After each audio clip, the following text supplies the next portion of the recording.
Hello everyone, कसे आहेत सगळे? तर संडे स्पेशल मी आज बनवणार आहे मुशी आणि कोळंबी. तर मी मुशी धुवून वगैरे चांगली त्याला मॅरिनेट करून ठेवली आहे बाजूला. मग भाकऱ्या बनवल्या, भाकऱ्यासुद्धा फ्राय झाल्या आहे. त्याच्यानंतर मी बनवला आहे मुशी, फ्राय केली आहे. थोडंसं तांदळाच्या पिठामध्ये लाल तिखट टाकून मी फ्राय केली आहे मुशी.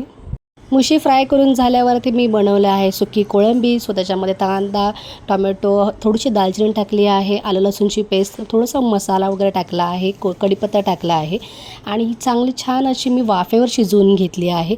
त्यात पाणी अजिबात घालायचं नाही आहे आणि खूप छान लागते. अशी तुम्ही एकदा ट्राय नक्की करा.